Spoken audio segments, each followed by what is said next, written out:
एक बेटे ने अपने पिताजी से कहा कि पापा, मैंने सुना है कि श्री राम आज इसलिए पूजे जाते हैं कि उन्होंने त्रेता युग में अपने पिता की आज्ञा का पालन किया था। भक्त प्रहलाद इसलिए पूजे गए क्योंकि उन्होंने द्वापर युग में अपने पिता की बात नहीं मानी थी। पापा, आप मुझे कृपया ये बताइए कि आपकी मैं आज्ञा का पालन करूं या न करूं। तभी बाप ने कहा कि हे प्रिय पुत्र, ये कलयुग है, हम दोनों के लिए सबसे अच्छा यही होगा कि हम दोनों आपकी माँ की आज्ञा का पालन करें, वरना हम दोनों पूजे जाएंगे। एक कोर्ट में मुकदमा जीतने के बाद जज साहब ने बुजुर्ग को बधाई देते हुए कहा कि बाबा, आप केस जीत गए। बुजुर्ग किसान ने कहा, भगवान आपको इतनी तरक्की दे कि आप दरोगा बन जाएं। वकील बोले, बाबा, जज तो दरोगा से बहुत बड़ा होता है। बुजुर्ग बोला, नहीं साहब, मेरी नजर में तो दरोगा ही बड़ा है।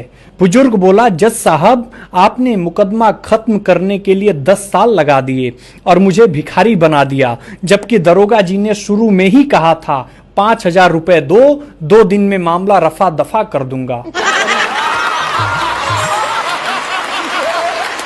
एक सब्जी वाले ने एक पति से कहा, बाबूजी, मेम साहब तो इंग्लिश स्कूल में पढ़ी होंगी। पति खुश होकर बोला, हाँ भाई, मगर आपने कैसे पहचाना? सब्जी वाला कहा, थैले में नीचे टमाटर और ऊपर कद्दू जो रख रही थी।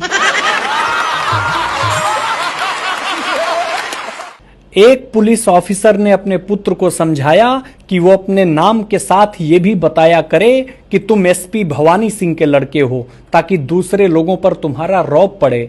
पर उसकी मां को लगा कि इस प्रकार का घमंड बच्चे के लिए ठीक नहीं है, इसलिए उसने ऐसा करने से मना कर दिया।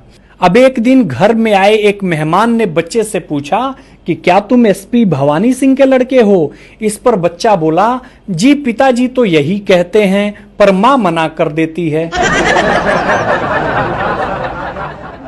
एक बार एक नेताजी लोगों की समस्याएं सुन रहे थे। नेताजी ने कहा, कितने बच्चे हैं? आदमी ने कहा, मेरे 5 लड़के हैं।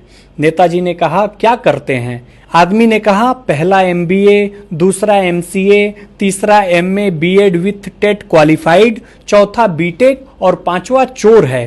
तभी नेताजी ने कहा, तो फिर चोर को घर से निकालते क्यों नहीं? आदमी ने कहा, अरे नेताजी, वही तो कमाता है, बाकी तो सब बेरोजगार हैं साहब। भाई साहब, जब घर में बच्चा पैदा होता है तो माँ कहती है इसकी नाक मुझ पर गई है, पापा कहते हैं इसकी आंख मुझ पर गई है, चाचा कहते हैं इसके बाल मुझ पर गए हैं, मामा कहते हैं इसकी स्माइल मुझ पर गई है, बुआ कहती हैं इसके गाल मुझ पर गए हैं। और वही बच्चा जब जवान होकर लड़की छेड़ देता है तो सब कहते हैं पता नहीं हरामखोर किस पर गया है। भाई साहब, अपना भारत एक ऐसा देश है जहां लोग कहना तो नहीं चाहिए, ये बात कहकर बहुत कुछ कह देते हैं।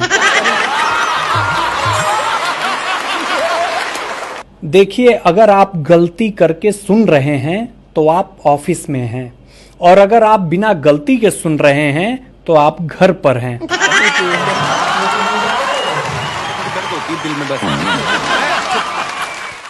अच्छी बीवी पाने के लिए हर युग में प्रतियोगिताएं होती रही हैं। त्रेता में धनुष तोड़ना था, द्वापर में मछली की आंख फोड़नी थी, कलयुग में सरकारी परीक्षा पास करनी पड़ती है। पहले कविता बच्चों को पढ़ाई जाती थी, मछली जल की रानी है, जीवन इसका पानी है। इसका नया वर्जन आ गया, पत्नी घर की रानी है, करती अपनी मनमानी है, काम बताओ चिढ़ जाएगी, शॉपिंग कराओ खिल जाएगी।